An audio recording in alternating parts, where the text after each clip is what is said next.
Bien le bonjour et bienvenue dans ce nouveau résumé de livre.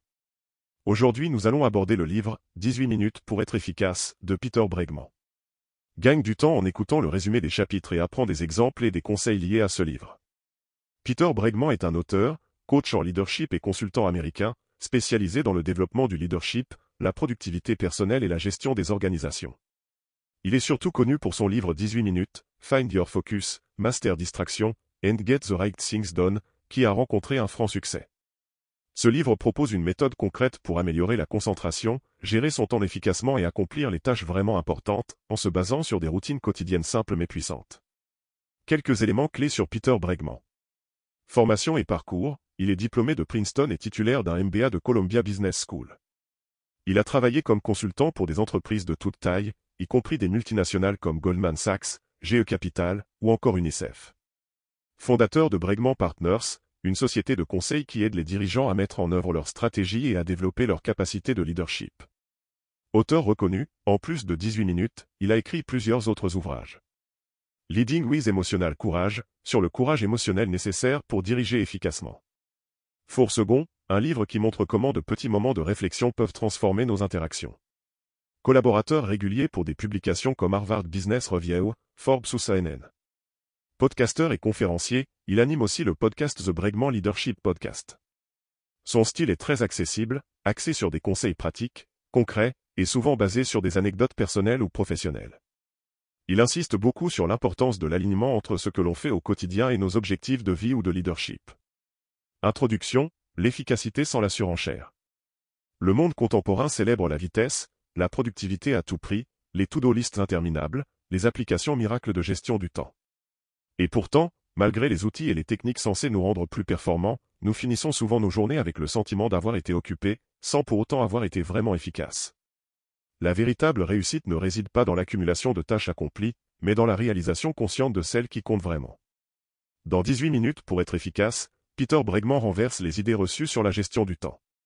Son approche ne repose pas sur une course frénétique contre la montre, mais sur une discipline légère, structurée et ancrée dans le réel. Il ne propose pas un système rigide, mais un accompagnement fluide, centré sur l'individu, ses priorités, ses limites et surtout son humanité. Ce livre, à la fois pratique, introspectif et inspirant, commence fort. Le premier chapitre n'est pas un simple préambule. Il pose les fondations d'une philosophie de vie, à travers une question simple, pourquoi faisons-nous tant de choses, qui ne servent à rien? Chapitre 1, la distraction comme norme, la conscience comme antidote. 1. Une journée typique, inefficace. Peter Bregman commence ce premier chapitre par une anecdote personnelle. Une journée apparemment normale, qui illustre l'échec courant de beaucoup d'entre nous, celle d'un homme intelligent, motivé, bien intentionné, mais qui s'est laissé happer par les distractions les plus banales. Il raconte avoir commencé sa journée avec un objectif clair, écrire un article important. Mais voilà comment les choses se sont déroulées. Il commence par vérifier ses emails, une spirale sans fin. Une notification l'amène sur un article de blog. Une vidéo sur YouTube attire son attention. Il décide de prendre un café, puis revient, regarde ses notes, et se dit qu'il a besoin d'un peu de musique pour se mettre dans l'ambiance. Bientôt, c'est l'heure de déjeuner. Et soudain, la journée est finie. Résultat, aucune ligne écrite. Ce récit est à la fois drôle et déconcertant parce qu'il résonne puissamment. Il révèle une vérité désarmante, nous sommes maîtres de notre emploi du temps, mais esclaves de nos impulsions. 2. Ce qui nous rend inefficaces. Bregman identifie plusieurs ennemis invisibles de la productivité. Le multitâche, souvent perçu comme une compétence, il est en réalité une dispersion mentale. Il évoque une étude qui montre que passer d'une tâche à une autre altère notre performance et génère de la fatigue cognitive. Notre cerveau n'est pas fait pour gérer plusieurs processus complexes simultanément. Les distractions constantes, nous vivons dans une culture de l'interruption permanente. Email, messages, notifications, appels, demandes impromptues. Notre attention est morcelée. L'absence de clarté sur nos objectifs, souvent, nous ne savons même pas ce que nous voulons vraiment accomplir. Nous remplissons des tâches sans nous demander si elles sont en phase avec notre but profond. Un exemple frappant que Bregman évoque, une dirigeante d'entreprise qui passe ses journées à gérer des urgences. Elle travaille énormément, mais ne fait rien qui fasse progresser sa société vers sa vision stratégique. Son quotidien est un puzzle d'actions, sans direction claire. 3. La solution. Revenir à l'intention. L'idée centrale du chapitre 1 repose sur un mot, l'intentionnalité. Peter Bregman propose un changement de paradigme. Au lieu de gérer notre temps, nous devrions gérer notre attention. Plutôt que d'empiler les tâches, il faut choisir délibérément ce sur quoi nous voulons nous concentrer et nous y tenir. Ce n'est pas ce que vous faites qui importe, mais ce que vous choisissez de ne pas faire. Cela demande un recentrage. Bregman appelle cela « trouver son focus ». Il ne s'agit pas seulement de productivité, mais de sens.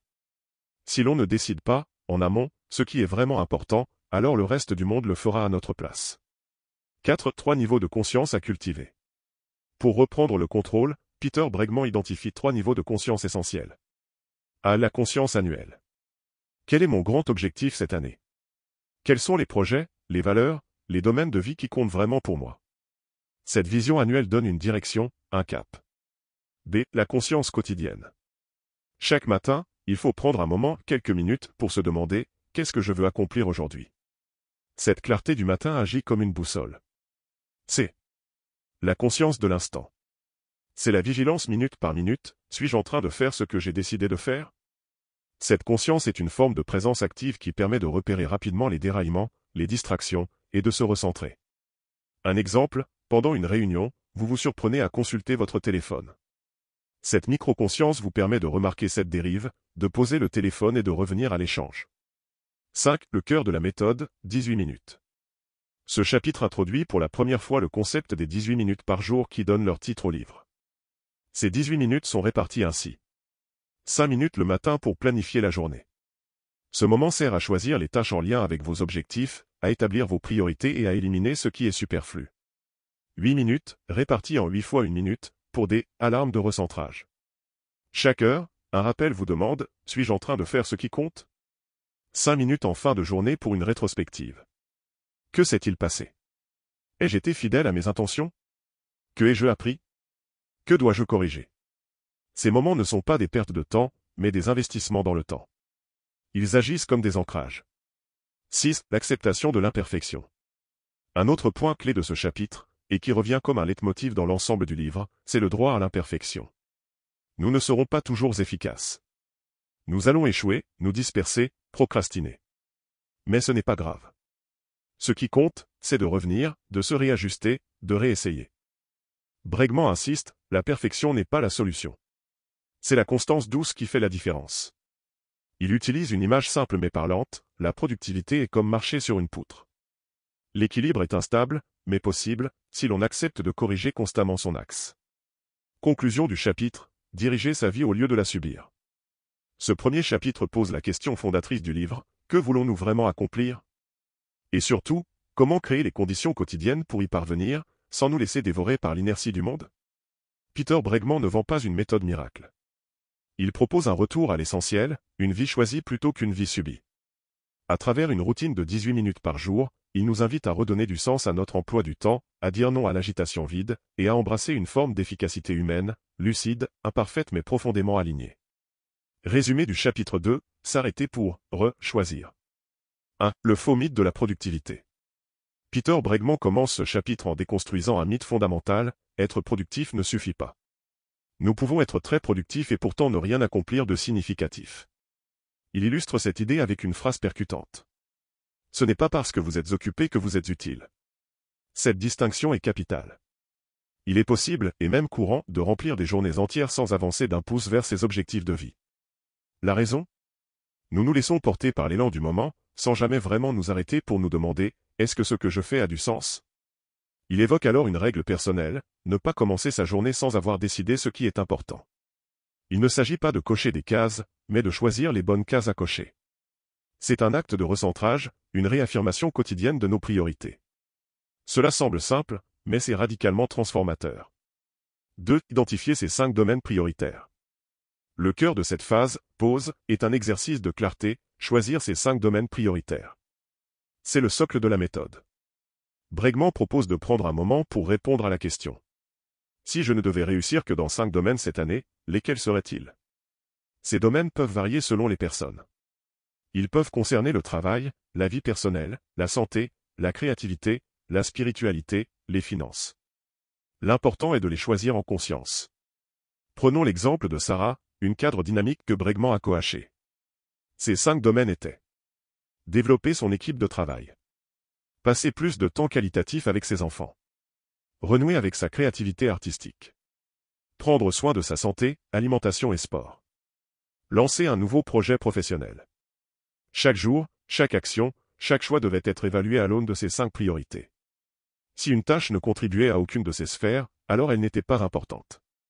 Peut-être urgente, mais pas importante. Bregman insiste, ce filtre est un outil de tri. Il ne s'agit pas d'exclure tout le reste, mais de donner la priorité au cœur. 3. Catégoriser les tâches en fonction des priorités. Une fois ces 5 domaines identifiés, Bregman propose un système de classement simple et visuel. Chaque tâche de la journée doit être rattachée à l'un de ces 5 axes. Il suggère même de leur attribuer une couleur ou un code, par exemple dans votre agenda numérique ou sur votre to-do list manuscrite. Ce système permet de visualiser si nos journées sont alignées avec ce qui compte. Un exemple, si sur les 10 tâches planifiées aujourd'hui, seulement 2 relèvent d'une de vos priorités, alors il y a des alignements. Cela ne veut pas dire qu'il faut tout jeter, mais cela doit vous alerter. Ce que vous planifiez détermine ce que vous vivrez. En reliant chaque tâche à une priorité de fond, vous donnez une direction claire à votre énergie. Vous cessez d'être réactif pour devenir proactif. 4. Créer une liste ignore. Bregman introduit ici une idée brillante et contre-intuitive, la liste ignore. C'est une liste volontaire, assumée, des tâches, projets ou distractions que vous choisissez de ne pas faire. Pas parce qu'elles sont inutiles en soi, mais parce qu'elles ne sont pas alignées avec vos 5 domaines clés. Il donne l'exemple de Dave, un entrepreneur brillant, mais débordé. Après avoir défini ses 5 priorités, Dave a décidé de mettre sur sa liste ignore les réunions internes de plus de 30 minutes. La refonte de son site web. La lecture quotidienne des flux RSS. Les sollicitations externes qui ne touchaient pas ses axes stratégiques. Résultat, en 3 semaines, son niveau d'énergie a doublé et ses avancées sur ses vrais projets ont explosé. La liste ignore est un acte de protection. Elle trace un périmètre de concentration. 5. La force de l'alignement. Bregman insiste sur le pouvoir de l'alignement. Il raconte l'histoire d'une femme qui avait l'impression d'échouer dans sa carrière, malgré une implication constante. Après avoir clarifié ces 5 domaines, elle s'est rendue compte que ses journées étaient parasitées par des tâches non alignées. Elle a fait des ajustements simples, délégués, supprimés, reportés. En quelques semaines, elle s'est sentie plus calme, plus efficace, plus satisfaite. L'alignement, c'est quand vos actions reflètent vos intentions. Ce n'est pas une quête de perfection. C'est une orientation. Il ne s'agit pas de vivre une journée 100% alignée tous les jours, mais d'augmenter progressivement la part de notre énergie qui va là où elle est censée aller. 6. L'outil quotidien de planification. Le chapitre se conclut avec un outil pratique, la feuille de planification quotidienne. Elle repose sur les 5 domaines définis précédemment. Chaque matin, vous y inscrivez les tâches essentielles, liées à vos priorités. Les tâches secondaires, nécessaires, mais moins importantes.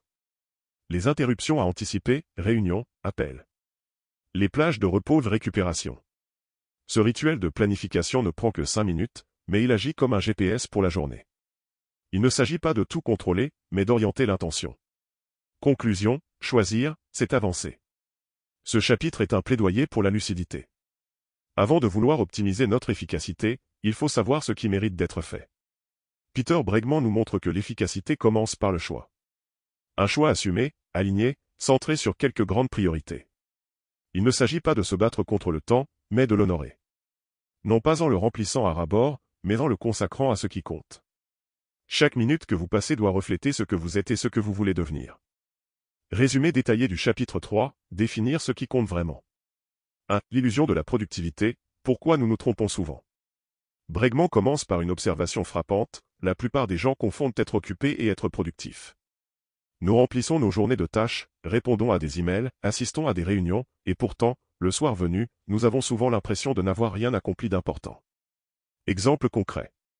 Imaginons un cadre qui passe sa journée à éteindre des incendies, problèmes urgents mais non stratégiques. À la fin de la semaine, il a travaillé 60 heures, mais aucun de ses projets clés n'a avancé.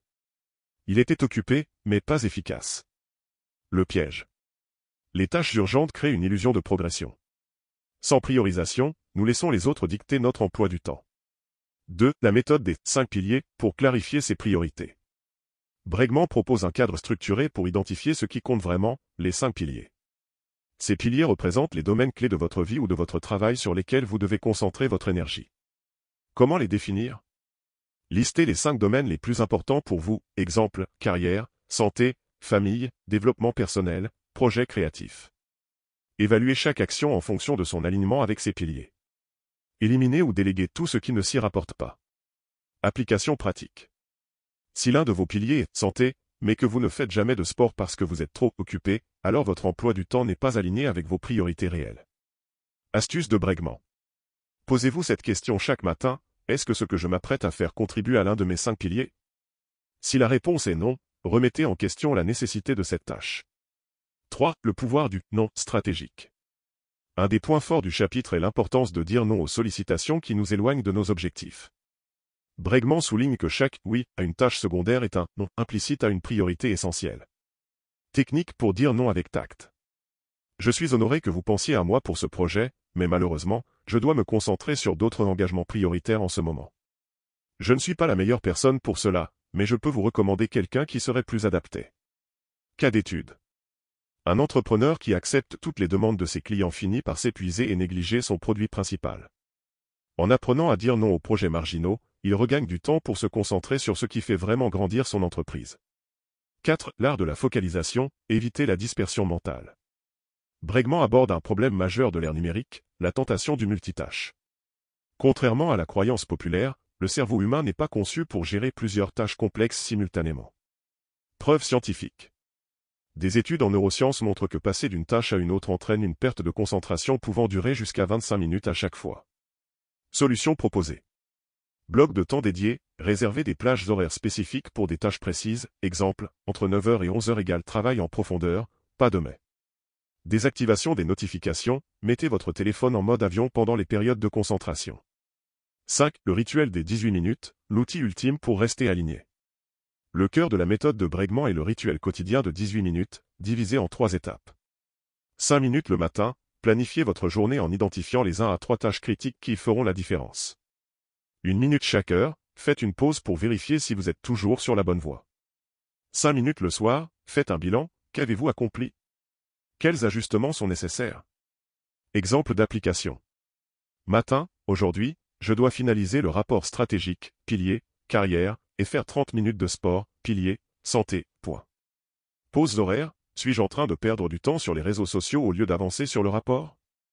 Soir, j'ai terminé le rapport, mais je n'ai pas fait de sport. Dois-je bloquer ce créneau demain matin pour être sûr de le faire? Conclusion, l'efficacité comme choix quotidien. Le chapitre 3 de 18 minutes pour être efficace nous rappelle une vérité fondamentale, nous ne manquons pas de temps, nous manquons de clarté. Sans une définition précise de nos priorités, nous risquons de naviguer à vue, emportés par les courants des urgences immédiates. Les 3 grands enseignements à retenir. Identifiez vos 5 piliers et utilisez-les comme boussole pour vos décisions. Apprenez à dire non pour protéger votre temps et votre énergie. Pratiquez le rituel des 18 minutes pour rester concentré sur ce qui compte vraiment. En appliquant ces principes, vous transformerez non seulement votre productivité, mais aussi votre sentiment d'accomplissement. Comme le dit Bregman, l'efficacité n'est pas une question de vitesse, mais de direction. Résumé détaillé du chapitre 4, éliminer les distractions, l'art de rester concentré. 1. Le mythe du multitâche, pourquoi nous échouons? Bregman commence par une révélation choquante, le multitâche est une illusion. Contrairement à la croyance populaire, notre cerveau ne peut pas traiter plusieurs tâches complexes simultanément. Au lieu de cela, il alterne rapidement entre elles, ce qui entraîne une perte de productivité, jusqu'à 40% selon une étude de l'Université de Londres. Une augmentation des erreurs. Une fatigue mentale accrue. Exemple frappant. Un employé qui consulte ses emails tout en rédigeant un rapport met 50% plus de temps à terminer ce rapport et commet 2 fois plus d'erreurs que s'il s'y consacrait pleinement. Solution de Bregman. La règle des 20 minutes, bloquez des plages de 20 minutes pour une seule tâche, sans aucune interruption. Désactivez toutes les notifications, emails, réseaux sociaux, messages. 2. Les 4 types de distractions, et comment les neutraliser. Bregman catégorise les distractions en 4 types, chacun nécessitant une stratégie différente. A. Les distractions externes, environnementales. Exemple, bruit de bureau, collègue bavard, téléphone qui sonne. Solution. Créer une bulle de concentration, utiliser des écouteurs anti-bruit ou un panneau « Ne pas déranger ». Travailler en mode avion pour éviter les interruptions numériques. B. Les distractions internes, pensée parasite. Exemple, il faut que je pense à appeler Paul, j'ai oublié d'envoyer ce document. Solution. La feuille de décharge mentale, notez immédiatement ces pensées sur un papier pour les traiter plus tard. Pratiquez la méditation pour entraîner votre esprit à revenir au présent. C'est les distractions émotionnelles, stress, anxiété. Exemple, une dispute avec un proche, une inquiétude financière. Solution. La technique des 5 minutes d'écriture, exprimez vos émotions par écrit pour libérer votre esprit. Respirez profondément, 4 secondes d'inspiration, 6 secondes d'expiration, pour calmer le système nerveux. D. Les distractions numériques, email, réseaux sociaux. Exemple, une notification LinkedIn, une newsletter alléchante. Solution. Consultez vos emails seulement 2 fois par jour, 11h et 16h par exemple.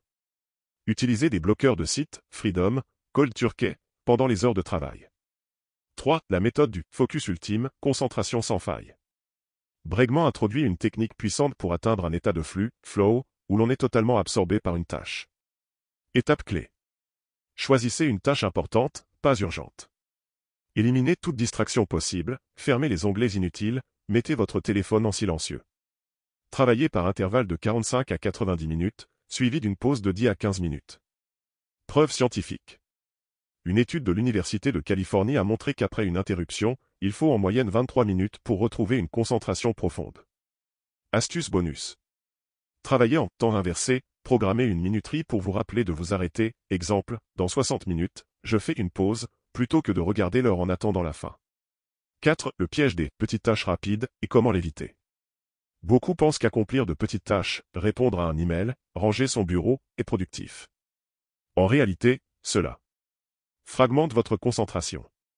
Vous donne une fausse impression d'efficacité. Règle d'or de Bregman. Ne laissez pas les tâches de moins de 2 minutes dicter votre journée. Regroupez-les dans un créneau spécifique, exemple, en fin de journée. Exemple concret. Un manager qui répond immédiatement à tous ses emails passe sa journée en mode réactif au lieu de travailler sur un projet stratégique qui pourrait booster son équipe. 5. Le rituel des 18 minutes appliqué à la concentration. Bregman adapte sa fameuse méthode pour combattre les distractions. 5 minutes le matin, identifiez la tâche la plus importante, TMI, de la journée et protégez un créneau pour elle. 1 minute chaque heure, demandez-vous, suis-je en train de faire ce qui compte vraiment, ou suis-je distrait? 5 minutes le soir, évaluez, quelles distractions m'ont éloigné de mes objectifs? Comment les éviter demain? Conclusion, reconquérir son attention pour reconquérir sa vie. Le chapitre 4 de 18 minutes pour être efficace nous offre une vérité cruciale, celui qui contrôle son attention contrôle sa vie. Dans une société où tout est conçu pour nous distraire, la capacité à se concentrer devient un super pouvoir. Les 3 actions clés à retenir. Dites non aux multitâches, votre cerveau n'est pas fait pour ça. Identifiez vos 4 types de distractions et appliquez les contre-mesures adaptées. Pratiquez le focus ultime en bloquant des plages de travail sans interruption. Comme le résume Bregman, ce n'est pas le manque de temps qui vous empêche de réussir, c'est le manque de concentration. En appliquant ces principes, vous ne serez plus seulement occupé, vous serez efficace. Résumé approfondi du chapitre 5 de 18 minutes pour être efficace de Peter Bregman. Introduction, le pouvoir transformateur des rituels quotidiens. Dans 18 minutes pour être efficace, Peter Bregman ne se contente pas de proposer des astuces de productivité éphémères. Il offre un système durable pour aligner nos actions avec nos aspirations profondes. Après avoir exploré la définition des priorités, chapitre 3, et la lutte contre les distractions, chapitre 4, le chapitre 5, intitulé L'art des rituels gagnants, révèle comment des habitudes intentionnelles peuvent automatiser l'efficacité. Bregman y démontre que les personnes véritablement performantes ne dépendent pas de leur volonté, mais de rituels soigneusement conçus qui les propulsent vers leurs objectifs, même les jours où leur motivation est au plus bas. Ce résumé exhaustif, plus de 3000 mots, plonge dans les neurosciences, les exemples concrets et les stratégies méconnues du chapitre, tout en conservant le style direct et pragmatique de Bregman. Vous découvrirez pourquoi 40% de nos actions quotidiennes sont des habitudes inconscientes et comment les reprogrammer. La recette des 3 C pour créer des rituels infaillibles. Comment un PDG de Fortune 500 utilise un rituel de 90 secondes pour prendre des décisions éclairées. Partie 1. La science des habitudes. Pourquoi vos bonnes intentions échouent. 1. Le piège de la volonté, et pourquoi elle vous trahit. Bregman commence par une étude marquante de l'Université de Floride. Les participants qui devaient résister à des cookies frais, tout en travaillant sur un puzzle complexe, ont tenu 30% moins longtemps que le groupe témoin. Conclusion, la volonté est une ressource limitée qui s'épuise au fil de la journée. Implication clé. Compter sur sa discipline pour être productif est une stratégie vouée à l'échec. La solution? Externalisez vos décisions via des rituels prédéfinis. 2. Comment le cerveau automatise vos comportements. Bregman s'appuie sur les travaux du MIT sur la boucle neuronale des habitudes. Déclencheur, exemple, réveil sonne. Routine, exemple, boire un café.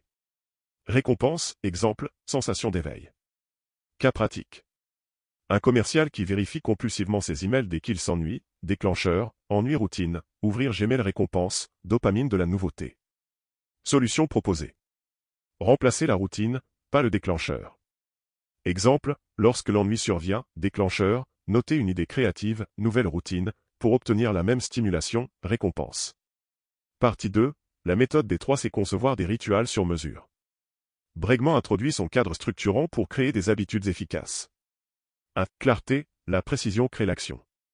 Un rituel vague, je vais faire du sport cette semaine.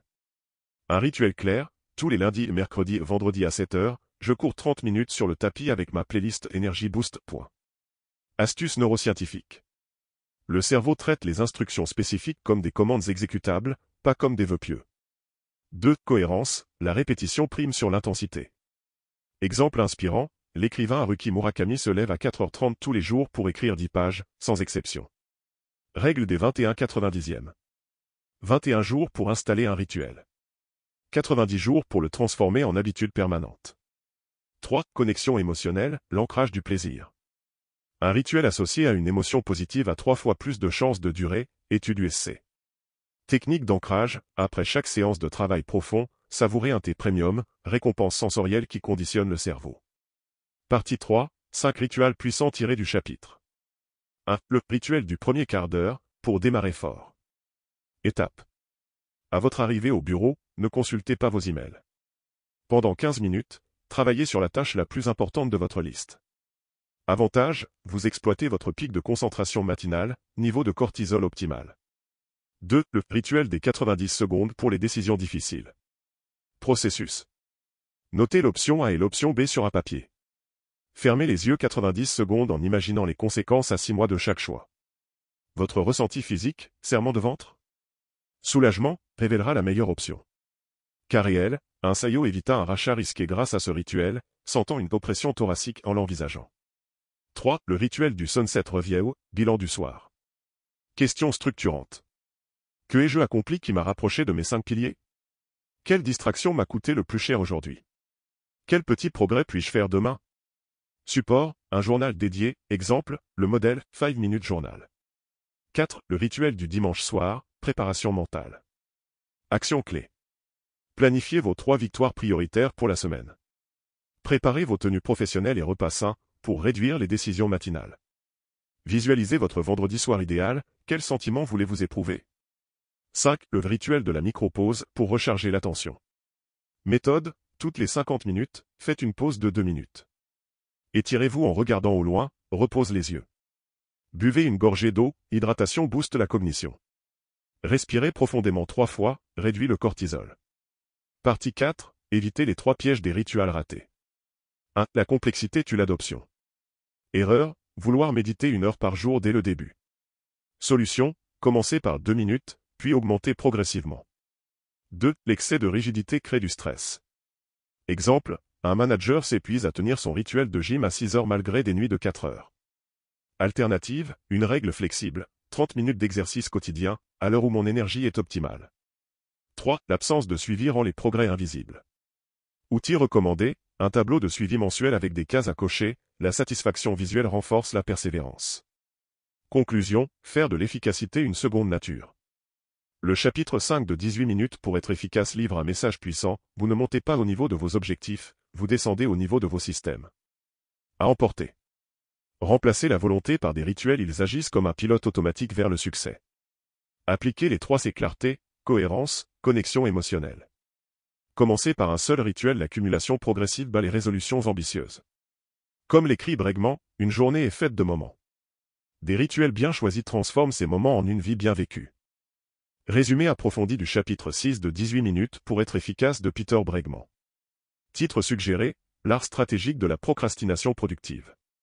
Introduction, le paradoxe de l'action différée. Dans notre quête effrénée de productivité, nous avons diabolisé la procrastination comme l'ennemi ultime de l'efficacité. Pourtant, dans ce chapitre provocateur, Peter Bregman retourne cette croyance comme un gant. Le chapitre 6, intitulé « Quand remettre à demain devient une stratégie gagnante », révèle comment certaines formes de procrastination peuvent devenir un outil puissant de prise de décision et de créativité. À travers des études neuroscientifiques récentes et des exemples concrets tirés du monde des affaires, Bregman démontre que 68% des décisions prises trop rapidement conduisent à des regrets, étude Harvard Business Review. Les procrastinateurs stratégiques obtiennent des résultats 23% plus innovants, Research Policy Journal. Le temps d'incubation permet à notre cerveau de faire des connexions invisibles. Ce résumé exhaustif vous donnera les clés pour distinguer la procrastination destructive de la procrastination productive. Appliquez la méthode des 3 filtres pour savoir quand reporter une décision. Utilisez 5 techniques éprouvées pour transformer l'attente en valeur ajoutée. Partie 1. Les 2 visages de la procrastination. 1. La procrastination toxique, ce qui la caractérise. Elle naît de la peur, de l'échec, du jugement ou de la confusion. Elle s'accompagne de culpabilité et de baisse d'estime de soi. Exemple type, reporter indéfiniment un projet par perfectionnisme. Signe d'alerte. Vous justifiez votre retard par des excuses fantaisistes. Vous vous engagez dans des activités triviales, nettoyez son bureau pour éviter un dossier important. 2. La procrastination stratégique, l'arme secrète des performants.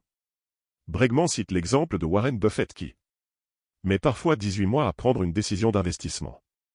Utilise ce délai pour approfondir son analyse et laisser mûrir son intuition. Les 3 bénéfices scientifiquement prouvés. Meilleure prise de décision, le cortex préfrontal traite les informations en arrière-plan. Boost créatif, 72% des vrais cas surviennent lors d'activités sans rapport, étude Université de Californie. Désencombrement naturel, 40% des tâches reportées deviennent obsolètes, gain de temps passif.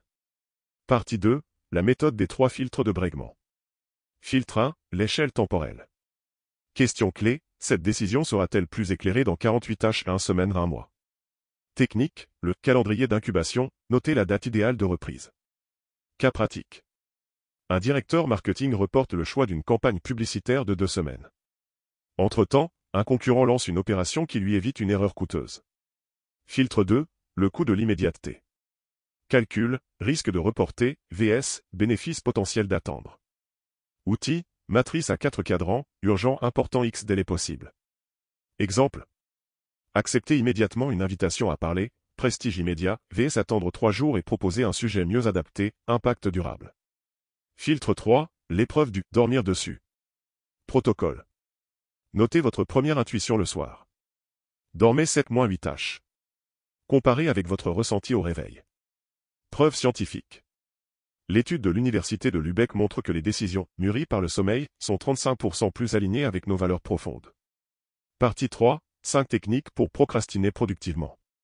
1. Le jardinage mental, technique de Leonardo da Vinci. Laissez vos idées en jachère tout temps. Collectant des données annexes. Exposant votre esprit à des stimuli variés, expositions, lectures diverses. Exemple moderne. Le créateur de Slack a développé son idée pendant qu'il travaillait sur un jeu vidéo abandonné. 2. La liste d'attente dynamique. Classer les tâches reportées par potentiel d'auto-résolution. Gain d'informations avec le temps. Outils. Applications comme TickTick ou Tableau Notion avec colonne en incubation. 3. Le délai constructif. Transformer l'attente en action préparatoire. Je reporte ce projet de 2 semaines mais je consacre 10 minutes jour à des recherches ciblées. 4. Le test du passager céleste. Imaginez que votre futur vous, dans 1 an, atterrisse aujourd'hui. Quel retard bénirait-il? Quelle décision précipitée regretterait-il? 5. La procrastination en équipe.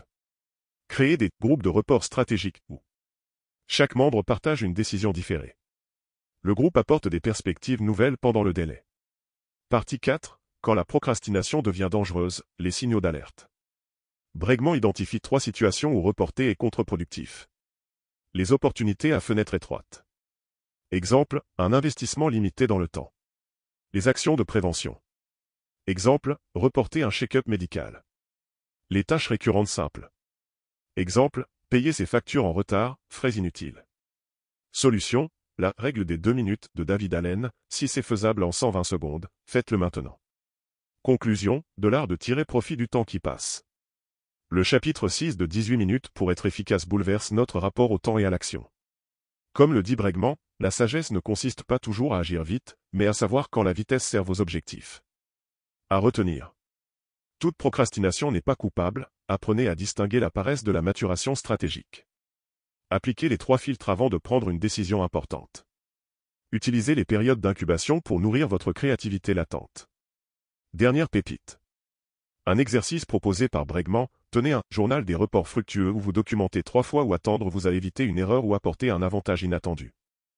Résumé approfondi du chapitre 7 de 18 minutes pour être efficace de Peter Bregman. Titre, l'équation émotionnelle, gérer l'énergie avant le temps. Introduction, la véritable monnaie de l'efficacité. Dans ce chapitre pivot, Peter Bregman révèle une vérité contre-intuitive que la plupart des gourous de productivité ignorent, votre gestion du temps est inutile sans maîtrise de votre énergie émotionnelle. Le chapitre 7, intitulé « Pourquoi vos émotions sabotent votre emploi du temps et comment reprendre contrôle », explore comment. 83% des échecs de productivité proviennent de facteurs émotionnels, étude Columbia Business School. Les voleurs d'énergie invisibles consomment jusqu'à 4 heures de votre journée. Une technique simple de 90 secondes peut désamorcer les états négatifs. À travers des récits cliniques et des données neuroscientifiques, ce résumé de 3,200 mots vous donnera la cartographie des 5 émotions productives, selon Bregman. Le protocole en 4 étapes pour convertir l'anxiété en focus. Des outils concrets testés par des CEO et des artistes de haut niveau. Partie 1. L'arnaque du management du temps. 1. Le mythe de la minute optimisée. Bregman déconstruit le fantasme du calendrier parfait avec ses révélations.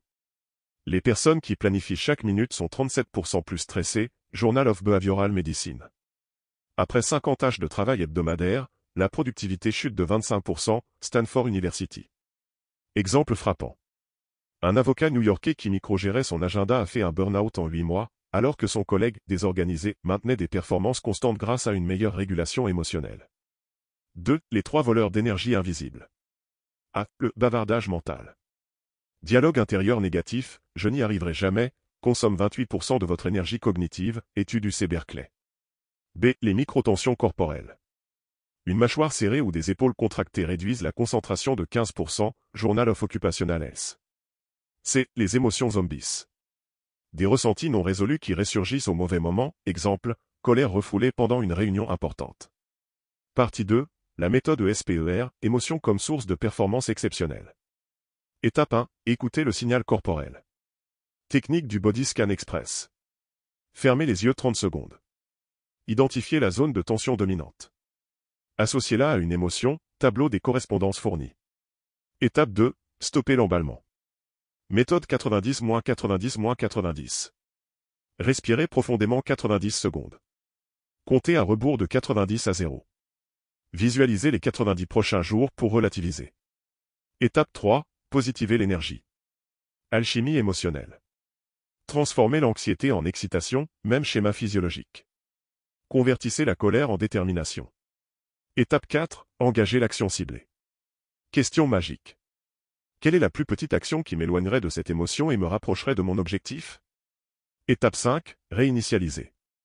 Rituel de clôture. Notez l'émotion traitée dans un journal des tempêtes passées. Symboliser son départ, exemple, plier la feuille, brûler une bougie. Partie 3. Les 5 émotions productives à cultiver. 1. L'excitation calme, état optimal.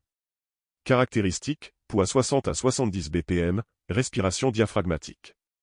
Technique d'induction, visualisation 3D de votre réussite, engage les 5 sens. 2. La frustration créative. Signe que vous repoussez vos limites. Exercice, listez 3 bénéfices cachés de votre frustration actuelle. 3. La nostalgie motivante. Active les circuits de la dopamine. Pratique, créez un album des victoires passées à consulter en cas de doute. 4. L'impatience stratégique. Indique que vous êtes prêt pour l'étape suivante. Canalisation, transformez-la en checklist de préparation. 5. La tristesse clarificatrice. Favorise le lâcher-prise des objectifs non alignés. Rituel, lettre d'adieu symbolique à ce qui ne sert plus. Partie 4. Cas concret d'application. Transformation d'une crise en percée. L'histoire de Sarah, entrepreneur. Émotion initiale, panique, client important annule. Application ESPER. Corps, main tremblante, peur de l'échec. Action, relire 3 témoignages clients satisfaits. Résultat, proposition innovante envoyée en 1 heure, contrat renouvelé à plus 30%. Le rituel matinal d'un Olympien. 6 heures, éveil corporel, 5 étirements ciblés. 6h07, journal des 3 gratitudes agitées, remercier pour des défis. 6h15, visualisation tactile, palper un objet symbolisant le succès. Conclusion, devenir l'architecte de votre chimie interne. Bregman conclut par cette métaphore puissante, votre esprit est un laboratoire émotionnel où chaque réaction peut être distillée en carburant de performance. À emporter. Programmez des scans émotionnels aux 3 transitions clés de votre journée. Utilisez le tableau des 5 émotions productives comme boussole. Expérimentez avec l'alchimie émotionnelle pendant 21 jours. Dernier outil, le thermomètre émotionnel, une échelle visuelle pour évaluer et ajuster votre état en temps réel. Résumé approfondi du chapitre 8 de 18 minutes pour être efficace de Peter Bregman. Titre, le paradoxe de la productivité, pourquoi faire moins vous fait accomplir plus. Introduction, l'illusion de l'hyperactivité. Dans un monde obsédé par le hustle culture, Peter Bregman dévoile dans ce chapitre révolutionnaire une vérité qui défie le sens commun. Les personnes les plus performantes ne sont pas celles qui travaillent le plus, mais celles qui savent systématiquement quoi ne pas faire. Le chapitre 8, intitulé « L'art subtil de l'élimination stratégique », repose sur une découverte choquante. Les cadres qui consacrent 18 minutes par jour à éliminer des tâches plutôt qu'à en ajouter obtiennent 34% de résultats supérieurs en 6 mois. Étude MIT Sloan Review. À travers ce résumé de 3200 mots, vous découvrirez la loi des rendements négatifs en productivité personnelle. Le protocole en 5 étapes pour auditer vos engagements. 3 techniques de désencombrement utilisées par les CEO du Fortune 500. L'impact neuroscientifique du vide créatif sur votre cerveau. Partie 1. Le coût caché de vos « oui » automatiques. 1. Le mythe du multitasking revisité. Bregman présente des données méconnues. Chaque nouvelle tâche ajoutée à votre journée réduit l'efficacité globale de 19%, Journal of Experimental Psychology. Après 4 engagements simultanés, votre QI temporaire baisse de 15 points, Université de Londres. Cas d'étude. Un entrepreneur tech qui a augmenté son revenu annuel de 220% en supprimant 3 réunions hebdomadaires pour se concentrer sur la R&D. 2. Les 3 types de tâches zombies. A. Les legacy tasks. Activités conservées par habitude, exemple, rapport mensuel devenu inutile. B. Les politically correct tasks. Engagement pris par pression sociale, comité sans impact. C. Les vanity tasks. Projets qui flattent l'ego mais n'alignent pas avec les objectifs clés. Test imparable. Si cette tâche disparaissait mystérieusement, qui la remarquerait? Partie 2. La méthode RADICAL de Bregman. Étape 1. Répertorier l'inventaire brutal. Listez tous vos engagements professionnels, personnels. Utilisez un code couleur, rouge, à éliminer, jaune, à déléguer, vert, essentiel. Étape 2. Analyser l'impact réel. Question clé, cette activité contribue-t-elle directement à un de mes 3 objectifs annuels? Outil, matrice d'Eisenhower 2.0 avec colonne à détruire. Étape 3, désinvestir progressivement. Technique du désengagement en 3 temps. Réduire la fréquence, exemple, passer d'hebdomadaire à mensuel. Déléguer 70% des composantes. Supprimer définitivement. Étape 4, installer des barrières. Règle des 24 heures, tout nouveau « oui » nécessite un jour de réflexion. Script de refus élégant, je suis honoré par votre demande. Malheureusement, mes priorités actuelles me demandent de décliner pour le moment. Étape 5, capitaliser sur le vide créé. Bloquez immédiatement le temps libéré dans votre agenda pour réflexion stratégique. Apprentissage ciblé. Régénération physique. Étape 6, automatiser les garde-fous. Audit trimestriel, un vendredi après-midi trimestre pour réappliquer RADICAL. Conseil des 3 sages, 3 personnes autorisées à vous signaler les tâches inutiles. Partie 3, les 5 principes de l'élimination éclairée. 1. La règle des 10x. Toute nouvelle tâche doit promettre un retour 10 fois supérieur à son coût temporel. 2. Le principe du vide fertile. Les espaces vides dans votre agenda stimulent l'innovation 43% plus que les brainstorming forcés, Université de Stanford. 3. La loi des 3 non négociables. Maximum 3 domaines d'excellence simultanés, exemple, santé, famille, projet. 4. L'effet cascade. Éliminer une tâche récurrente libère en moyenne 5h45 par mois, étude atomique. 5. Le paradoxe du focus externe. Les individus qui consacrent 20% de leur temps à des activités apparemment non productives, lectures diverses, voyages, résolvent 2 fois plus de problèmes complexes, Harvard Business Review. Partie 4. Outils concrets pour appliquer la méthode. 1. Le « jeu du mois ». Chaque lundi matin, identifiez 3 choses à arrêter cette semaine. Récompensez-vous pour chaque élimination réussie. 2. Le tableau « Mort tué ». Liste des tâches éliminées avec les bénéfices obtenus. Exemple.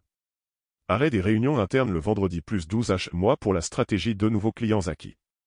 3. Le décompte des oui. Limitez-vous à 3 nouveaux engagements mois. Utilisez des jetons physiques pour matérialiser la rareté. Conclusion, la puissance libératrice de la soustraction. Bregman conclut par cette révélation, votre plus grande décision n'est pas ce que vous allez faire, mais ce que vous choisirez délibérément de ne plus faire. À emporter. Programmez un massacre trimestriel des tâches inutiles. Adoptez le langage du non stratégique comme compétence clé. Mesurez votre succès à la quantité de choses abandonnées avec sagesse. Dernier outil, le mémorial des tâches mortes, un espace visuel célébrant chaque libération temporelle comme une victoire. Résumé du chapitre 9, dire non avec sagesse, dire oui avec intention. Le chapitre 9 s'intitule « Savoir dire non, choisir avec intention ».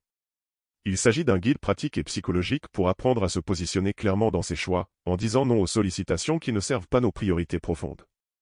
1. Le piège du « oui réflexe ». Peter commence par nous rappeler une réalité que nous connaissons tous, nous disons « oui » bien trop souvent. Par politesse, pour éviter le conflit, pour ne pas décevoir, ou simplement par peur de passer à côté de quelque chose. C'est ce qu'il appelle le « oui réflexe ». Ce réflexe est coûteux. Chaque fois que nous disons oui à quelque chose qui n'est pas prioritaire, nous disons non en silence à ce qu'il est vraiment. Et ce non silencieux est insidieux. Il détruit peu à peu notre clarté, notre efficacité et notre satisfaction personnelle. Exemple, dire oui à une réunion qui ne nous concerne que partiellement, c'est dire non à une heure de concentration sur un projet essentiel. Dire oui à une tâche mineure, c'est parfois dire non à notre énergie pour une mission de fond. 2. La peur derrière le oui. Ce que Bregman met en lumière avec subtilité, c'est que dire oui est souvent une stratégie d'évitement émotionnel. On dit oui pour éviter la gêne, la confrontation, la déception. Il propose une réflexion fine, derrière chaque oui excessif se cache une peur non explorée. Il cite l'exemple d'un cadre supérieur qui, par peur de ne pas être perçu comme coopératif, acceptait toutes les demandes, jusqu'à l'épuisement. Ce comportement, bien que motivé par une intention positive, le rendait moins fiable, moins performant, et paradoxalement, moins coopératif. Dire non, dans ce contexte, devient un acte de courage. Pas un rejet de l'autre, mais une affirmation de soi. 3. Définir ses priorités pour mieux filtrer. L'un des conseils majeurs du chapitre est de clarifier ses objectifs de l'année et de la journée. C'est le socle qui permet de décider quoi accepter et quoi décliner. Bregman nous propose un outil simple mais puissant, la règle des 5 domaines. Choisissez 5 domaines de votre vie ou de votre travail qui comptent vraiment cette année. Ensuite, quand une demande se présente, posez-vous cette question, est-ce que cela alimente l'un de ces 5 domaines? Si la réponse est non, alors la voie est claire. C'est un non. Cette méthode agit comme un filtre naturel. Elle évite que chaque décision devienne une torture mentale. Le choix est fait en amont. Il repose sur des priorités assumées. 4. Des scripts pour dire non sans culpabilité. Une des forces du chapitre, c'est que Bregman ne se contente pas de théoriser. Il propose des formulations concrètes pour dire non, adaptées à différents contextes. Le non respectueux mais ferme. Je vous remercie pour la proposition. Malheureusement, je dois décliner, car je suis concentré sur d'autres priorités actuellement. Le non délégué. Je ne peux pas m'en charger, mais peut-être que le nom d'un collègue pourrait vous aider. Le non différé. Ce projet m'intéresse, mais je n'ai pas la bande passante en ce moment. Recontactez-moi dans 2 mois. Il insiste, il ne faut pas s'excuser d'avoir des priorités. Ce n'est pas un manque de disponibilité, c'est un choix stratégique. Et plus nous affirmons ces choix avec clarté, plus les autres les respectent. 5. Dire oui, mais intelligemment. Le chapitre ne nous pousse pas à devenir des nonistes systématiques. L'idée, c'est de dire oui avec intention. Quand un oui est aligné avec nos objectifs, nos valeurs, nos 5 domaines, alors il devient un acte puissant. Il est pleinement assumé. Il ne crée ni surcharge, ni regret. Un bon oui est un engagement. Un mauvais oui est une compromission. Bregman donne ici un conseil clé, avant de dire oui, prendre 10 secondes pour réfléchir. C'est le fameux décalage stratégique. Une simple pause qui change tout. Dans ce petit temps de recul, nous pouvons nous poser les bonnes questions. Est-ce que cela correspond à mes priorités? Est-ce que j'ai le temps et l'énergie pour m'y engager? Est-ce que je veux vraiment le faire? Ce moment de respiration est la clé de décision plus sage. 6. Créer une culture du non dans son environnement. Enfin, Peter Bregman élargit la réflexion, dire non n'est pas seulement une question personnelle, c'est aussi un acte culturel. Dans une entreprise, une équipe, une famille, plus nous sommes clairs sur nos priorités communes, plus il devient facile de poser des limites saines. Il évoque des leaders qui encouragent leurs collaborateurs à refuser des réunions inutiles, à ne pas répondre instantanément aux emails, à supprimer les tâches parasites. Ces choix construisent un environnement propice à la concentration et à la qualité. Dire non, c'est donc aussi contribuer à une culture où chacun peut se recentrer sur ce qui a vraiment du sens. Conclusion, le non, outil de liberté et d'impact. Ce chapitre est un appel à la conscience. Il nous rappelle que notre efficacité ne se joue pas dans l'empilement des actions, mais dans leur sélection. Dire non, ce n'est pas fermer une porte, c'est en ouvrir une autre, celle d'une vie plus alignée, plus sereine, plus impactante. C'est protéger son temps, son énergie, sa clarté. C'est refuser d'être un réceptacle passif des demandes extérieures pour devenir l'auteur de ses journées. Peter Bregman, dans ce 9e chapitre, nous offre un pouvoir discret mais décisif. Le pouvoir de choisir. Et derrière ce pouvoir, une promesse, celle d'une efficacité durable, ancrée, respectueuse de soi. Alors, la prochaine fois qu'une demande arrive, prenez 10 secondes. Respirez. Et décidez en conscience. Car chaque non bien posé est un oui profond à ce qui compte vraiment. Résumé du chapitre 10, apprendre à répondre avec intention. 1. L'illusion de la maîtrise. Peter commence par un constat simple mais percutant, nous croyons à tort que nous contrôlons notre temps. Or, dans un monde interconnecté, où tout le monde a accès à nous en temps réel, ce contrôle est une illusion si nous n'apprenons pas à poser des frontières. Il nous partage un exemple personnel. Alors qu'il travaillait sur un projet crucial, il a été interrompu par un appel. Par automatisme, il a décroché. Résultat, non seulement il a perdu sa concentration, mais il s'est engagé dans une conversation qui aurait pu attendre. Le coût ? 1 heure de travail de fond envolé. Et un sentiment diffus de frustration. Ce que cet épisode illustre, c'est que notre problème, ce n'est pas l'interruption elle-même. C'est notre absence de stratégie face à elle. 2. Les 3 types d'interruptions. Peter Bregman propose de classifier les interruptions en 3 catégories. Chacune appelle une réponse spécifique. A. Les interruptions contrôlables. Ce sont celles que nous générons nous-mêmes, vérifier nos mails toutes les 5 minutes, faire un tour sur les réseaux sociaux, répondre à chaque notification. Ces interruptions sont auto-infligées. Ce sont des fuites de notre attention, causées par un besoin immédiat de distraction ou de soulagement. Conseil de Bregman, désactivez toutes les notifications non essentielles. Mettez votre téléphone en mode silencieux pendant vos moments de concentration.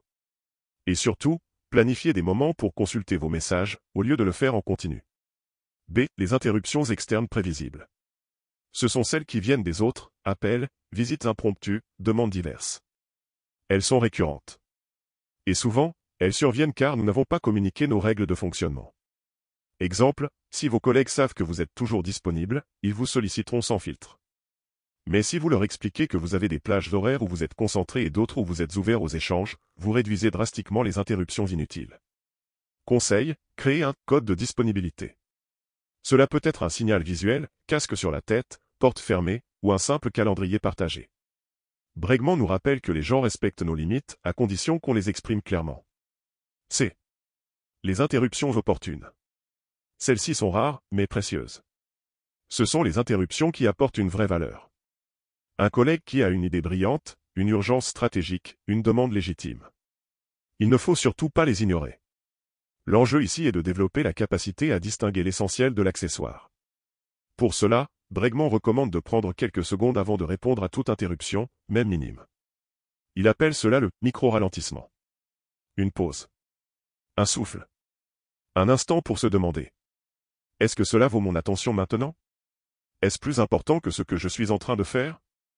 Est-ce que je peux y répondre plus tard sans conséquence? Ce micro-ralentissement est un réflexe à cultiver. Il transforme une réaction en choix. 3. Créer une réponse systématique, la règle des CR. Peter Bregman propose un outil concret pour répondre aux interruptions sans se laisser emporter, la règle des CR. Ralentir, reduce speed. Avant toute réponse, freinez. Respirez. Offrez-vous une fraction de seconde de recul. Reconnaître, recognize l'interruption. Identifiez consciemment que vous êtes interrompu. Ce simple acte de conscience change votre posture. Réévaluez, reassess your priority. Demandez-vous, est-ce plus important que ce que je fais maintenant? Est-ce aligné avec mes priorités du jour? Répondre intentionnellement, répond intentionnally. Choisissez votre réponse. Dites oui ou non, mais faites-le avec clarté et respect. Recentrez, refocus. Une fois l'interruption gérée, revenez volontairement à votre tâche initiale. Cela peut nécessiter un petit rituel, relire la dernière ligne écrite, reformuler votre objectif. Reconditionner, recondition your environnement. Adaptez votre environnement pour minimiser les interruptions futures, mieux communiquer vos limites, organiser vos horaires, désactiver les distractions. Cette méthode est un entraînement. Elle ne demande pas la perfection, mais la régularité. 4. Le piège du multitâche et de la fragmentation. Dans ce chapitre, Bregman insiste aussi sur un ennemi sournois, la fragmentation mentale. Chaque interruption, même minime, laisse une trace. Notre cerveau reste accroché à la tâche interrompue, même si nous pensons être passés à autre chose.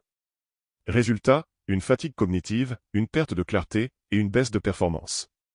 Il rappelle un chiffre marquant, il faut en moyenne 23 minutes pour retrouver une concentration optimale après une interruption. D'où l'importance de structurer des blocs de temps sans perturbation. Ce n'est pas un luxe. C'est une nécessité pour toute personne qui veut travailler avec profondeur et créativité. 5. Les interruptions comme révélateurs. Enfin, Peter nous invite à changer notre regard, une interruption peut aussi être un signal précieux. Si un collègue vous interrompt souvent, peut-être a-t-il besoin d'un meilleur canal de communication. Si votre téléphone est une source constante de distraction, peut-être révèle-t-il un besoin d'évasion ou de connexion. Ces interruptions, bien gérées, peuvent devenir des indicateurs de déséquilibre à corriger. Conclusion, l'interruption ne vous détourne que si vous lui en donnez le pouvoir. Ce chapitre est une leçon d'intelligence émotionnelle autant que de productivité. Peter Bregman ne nous dit pas de fuir les interruptions. Il nous apprend à y répondre avec conscience. À faire de chaque sollicitation un choix, et non une dérive. À retrouver notre centre, notre axe, même dans le tumulte du quotidien. En suivant la règle des 6 R, en ralentissant avant de répondre, en clarifiant nos frontières, nous reprenons le contrôle non pas sur les autres, mais sur nous-mêmes. Et c'est cette maîtrise intérieure, douce mais ferme, qui nous rend efficaces. Alors, la prochaine fois que vous serez interrompu, rappelez-vous, vous n'êtes pas obligé de réagir. Vous pouvez choisir. C'est dans ce choix que réside votre puissance. Résumé du chapitre 11, se recentrer en continu pour rester aligné. 1. La spirale de la dispersion. Peter commence par une anecdote familière, cette sensation que la journée file entre les doigts. On commence avec une intention claire, puis un mail, un appel, un collègue, et en quelques heures, on se retrouve loin de ce qu'on avait prévu. Il nomme ce phénomène la spirale de la dispersion. Ce n'est pas que nous sommes paresseux ou désorganisés. C'est que nous sommes humains. Et notre attention est fragile. Influençable. Surtout dans des environnements saturés de stimuli. Le vrai problème, explique-t-il, n'est pas la distraction elle-même, mais l'absence de mécanisme pour revenir au centre, pour se réaligner. D'où l'idée puissante qui traverse tout le chapitre. Il ne suffit pas de bien commencer sa journée. Il faut apprendre à bien la vivre, minute après minute. 2. Les 18 minutes, le cœur de la méthode. Ce chapitre approfondit enfin ce que le titre du livre annonce depuis le départ, les fameuses 18 minutes. Bregman ne nous les présente pas comme une formule magique, mais comme un rituel d'alignement, aussi simple qu'efficace, articulé autour de 3 moments clés. 1. 5 minutes le matin planifié avec intention. Au début de chaque journée, prenez 5 minutes. Pas plus. Pas pour écrire une to-do list interminable, mais pour répondre à une seule question. Qu'est-ce que je veux vraiment accomplir aujourd'hui? Dans cette phase, Bregman recommande de se référer à ces 5 domaines prioritaires de l'année, concept qu'il introduit dans les chapitres précédents, et de choisir les tâches du jour en fonction de ses priorités. Index revers pointant vers la droite blanc exemple. Si une de vos priorités est développer mes relations professionnelles, alors une tâche du jour pourrait être appelée Julie pour discuter du projet transversal. Pas simplement répondre au mais ou terminer le dossier X. Mais une action ciblée, alignée. Conseil de Bregman, bloquez ces tâches prioritaires dans votre agenda. Ne les laissez pas flotter. Donnez-leur un moment. 1 heure. Une place réelle. B. 1 minute toutes les heures se recentrer activement. C'est le cœur du chapitre. Chaque heure, prenez 1 minute pour faire pause. Fermez les yeux, respirez, et demandez-vous. Qu'est-ce que j'ai fait pendant cette dernière heure? Est-ce que cela m'a rapproché ou éloigné de mes priorités? Que vais-je faire pendant l'heure qui vient? Cette minute est comme une balise. Un rappel. Un pivot. Elle vous empêche de dériver trop loin. Elle vous redonne la barre. Peter raconte comment, dans ses journées, il se programme une alarme douce toutes les heures. Un simple son, qui n'interrompt pas brutalement, mais invite au retour. Index revers pointant vers la droite blanc. Exemple concret. Après une heure passée à répondre à des urgences mineures, vous réalisez que vous n'avez pas avancé sur la tâche essentielle du jour. Plutôt que de vous juger, vous utilisez la minute suivante pour vous réaligner, vous fermez vos mails, rouvrez le document prioritaire, et repartez. C'est cette capacité à revenir qui fait toute la différence sur une journée. C'est 5 minutes le soir revue et apprentissage. En fin de journée, prenez 5 minutes pour faire le point. Demandez-vous. Que ai-je accompli aujourd'hui? Qu'est-ce qui a fonctionné? Qu'est-ce qui a déraillé? De quoi suis-je fier? Qu'est-ce que je veux améliorer demain? Ce moment n'est pas un bilan sec. C'est une pause de gratitude et de lucidité. Peter insiste, ce rituel du soir n'est pas un jugement. C'est un miroir.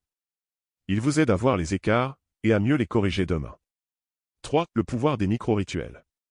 Ce que Peter Bregman met en lumière ici, c'est que l'efficacité durable n'est pas une question de volonté, mais de structure douce.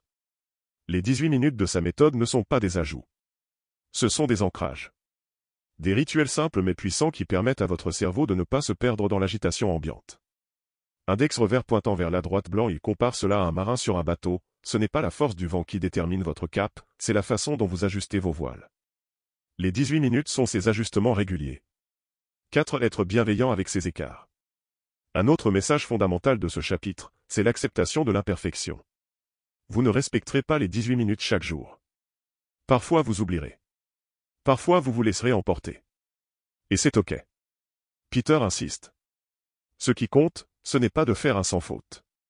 C'est de revenir. Encore et encore. Avec gentillesse envers soi-même. L'efficacité est un processus, pas une performance. Et la bienveillance envers soi est une clé pour la continuité. Conclusion, la vraie discipline, c'est le retour. Ce chapitre 11 est à la fois un aboutissement et une fondation. Il nous livre l'outil central du livre, la méthode des 18 minutes, tout en nous donnant la philosophie qui l'anime, celle d'une efficacité humaine, souple, résiliente. Les 18 minutes ne sont pas une recette. Ce sont des rituels de recentrage. Des moments pour choisir au lieu de réagir, pour revenir à soi au lieu de s'éparpiller. Et surtout, elle nous rappelle ceci. Vous allez dévier. C'est normal. Ce n'est pas un problème. Le problème serait de ne jamais revenir. Mais si vous installez ces 18 minutes dans votre journée, 5 minutes le matin, 1 minute par heure, 5 minutes le soir, alors vous vous donnez une structure légère mais puissante. Une colonne vertébrale pour agir avec clarté, jour après jour. Dans un monde qui nous pousse à la dispersion, ce retour à l'intention est un acte radical. Un acte de liberté. Résumé du chapitre 12, réconcilier discipline et nature humaine. 1. Le mythe de la discipline extrême. Peter Bregman commence par déconstruire une idée reçue, celle selon laquelle la discipline serait une force brutale, une capacité surhumaine à se forcer. Il partage un souvenir personnel, pendant des années, il a essayé de tenir une routine matinale stricte, inspirée des grands gourous de la performance.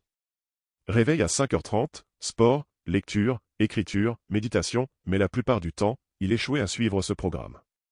Résultat? De la culpabilité, de la frustration, une baisse d'estime de soi. Jusqu'au jour où il a compris. Ce n'est pas la discipline qui me manque. C'est le bon système. C'est le cœur du chapitre. La vraie discipline ne repose pas sur la force de caractère. Elle repose sur l'environnement. Sur les rituels. Sur les rappels. Sur les micro-choix. La discipline n'est pas un combat contre soi. C'est un chemin structuré pour ne pas avoir à se battre. 2. Les 3 leviers de la discipline durable. Bregman identifie 3 piliers essentiels pour développer une discipline réaliste, humaine et efficace. Pas des dogmes, mais des leviers d'ajustement. A. La simplicité comme stratégie. Plus une action est simple, plus elle est facile à répéter. Cela peut sembler évident, mais combien de fois nous échouons à tenir nos routines parce qu'elles sont trop ambitieuses, trop longues, trop exigeantes. Bregman insiste, réduisez vos rituels à leur forme la plus essentielle. Il ne s'agit pas de faire beaucoup, mais de faire ce qui compte, chaque jour. Exemple. Plutôt que de vouloir méditer 30 minutes dès le départ, commencez par 1 minute chaque matin. Une seule. Et engagez-vous à la tenir quoi qu'il arrive. Une action minuscule, répétée, vaut mieux qu'un plan gigantesque abandonné. B. L'environnement comme allié. La discipline est souvent perçue comme une lutte contre le contexte. Mais Bregman renverse cette logique, faites de votre environnement votre complice. Cela peut passer par ranger son bureau pour éviter les distractions visuelles. Utilisez des rappels visuels ou sonores pour vos habitudes. Organisez votre téléphone pour qu'il affiche votre objectif du jour sur l'écran d'accueil. Créez des routines de transition, comme boire un café dans un mug spécial uniquement quand vous entrez en mode concentration. Exemple. Il évoque un cadre qui voulait écrire un livre mais n'y parvenait jamais. Il a fini par louer un bureau séparé chez un ami, sans Wi-Fi, qu'il n'utilisait que pour écrire. En un an, le livre était terminé. Le message? Ne comptez pas uniquement sur votre volonté. Appuyez-vous sur vos structures. C. Le feedback immédiat comme carburant. Nous avons besoin de ressentir que ce que nous faisons fait une différence. Sinon, nous abandonnons. Bregman recommande de mettre en place des systèmes de feedback personnel quotidien. Cela peut être: cocher une case sur un tableau pour chaque jour où vous tenez votre engagement. Tenir un journal de victoire où vous notez ce que vous avez accompli. S'envoyer un mail chaque fin de semaine avec les points positifs tenus. Exemple. Il raconte l'histoire d'un entrepreneur qui plaçait une pièce de monnaie dans un bocal chaque fois qu'il faisait une tâche stratégique. Ce geste simple lui permettait de voir sa discipline progresser, jour après jour. La discipline devient alors visible, tangible et donc gratifiante. 3. La tentation de l'instantané, ennemi de la constance. Dans une société où tout est immédiat, réponse, résultat, livraison, nous avons perdu la patience nécessaire pour les transformations lentes. Et pourtant, c'est dans la lenteur répétée que se joue l'efficacité durable. Bregman insiste sur un point clé. Ce qui vous transformera n'est pas ce que vous faites aujourd'hui. C'est ce que vous ferez encore dans 6 mois. Mais cela ne veut pas dire se priver. Il s'agit simplement de comprendre que chaque fois qu'on choisit une gratification immédiate au détriment d'un engagement profond, on sabote notre avenir. Exemple très parlant. Un homme veut retrouver la forme. Il a 2 options, aller courir pendant 20 minutes ou regarder une série en mangeant des chips. Les 2 choix apportent du plaisir, mais à des échelles différentes. La discipline, ce n'est pas refuser le plaisir. C'est apprendre à choisir le plaisir différé qui construit, plutôt que celui qui vide. 4. Transformer les écarts en rebonds. Ce point est fondamental. Peu importe votre système, vous allez dévier. Vous allez rater un jour, une semaine, parfois plus. C'est normal. Ce qui compte, ce n'est pas l'écart, mais la vitesse du retour. Bregman propose ici une règle d'or. Ne ratez jamais 2 fois de suite. Si vous loupez un jour, reprenez le lendemain. Si vous vous éloignez, revenez sans vous juger. La discipline durable est plus douce qu'on ne le croit. Elle ne punit pas. Elle rappelle. 5. Le contrat personnel, un engagement envers soi-même. Enfin, Peter propose un exercice simple mais puissant, écrire un contrat avec soi-même. Un contrat qui précise ce que vous vous engagez à faire, chaque jour. Pourquoi vous le faites. Ce que vous ferez si vous déviez. Et comment vous célébrerez vos avancées. Exemple. Je m'engage à écrire 200 mots par jour, chaque matin, parce que je veux finir mon livre. Si je dévie, je recommence le lendemain sans culpabilité. Et chaque semaine tenue, je m'offre un bon dîner. Ce contrat, placé sur votre bureau, devient une encre. Un rappel de votre intention. Un témoin de votre constance. Conclusion, la discipline est un système, pas une lutte. Ce chapitre 12 est une révolution silencieuse. Il nous libère de l'idée toxique selon laquelle la discipline serait une qualité réservée aux ultra-performants. Il nous montre qu'elle est accessible à chacun, à condition de la penser autrement. Peter Bregman ne nous pousse pas à nous battre contre nos pulsions ou nos distractions. Il nous apprend à structurer notre environnement, à choisir la simplicité, à nous reconnecter à nos intentions, à célébrer les petites victoires. Il nous invite à être à la fois ambitieux et profondément bienveillants avec nous-mêmes. La discipline n'est pas l'ennemi de la liberté. Elle en est la garante. Car c'est elle qui, chaque jour, nous permet d'agir pour ce qui compte. Même quand on n'en a pas envie. Même quand la vie dérange nos plans. La discipline vraie, durable, humaine, c'est le fil rouge de l'efficacité quotidienne. Résumé détaillé du chapitre 13. 1. Le mythe du multitâche et le coût des interruptions. Bregman commence par déconstruire un mythe tenace, celui du multitâche efficace. Contrairement à la croyance populaire, notre cerveau n'est pas conçu pour réaliser plusieurs tâches cognitives complexes simultanément. Chaque fois que nous passons d'une activité à une autre, nous subissons un coût de commutation, ou switching cost, qui entraîne une perte de temps, jusqu'à 40% de productivité en moins selon certaines études. Une augmentation des erreurs. Une fatigue mentale accrue. Exemple concret, un employé qui alterne entre rédaction d'un rapport, vérification des emails et réponse aux messages Slack met 3 fois plus de temps à terminer son travail qu'en se concentrant sur une seule tâche. Conseil de Bregman. Faites une chose à la fois. Lorsque vous écrivez un email, écrivez juste cet email.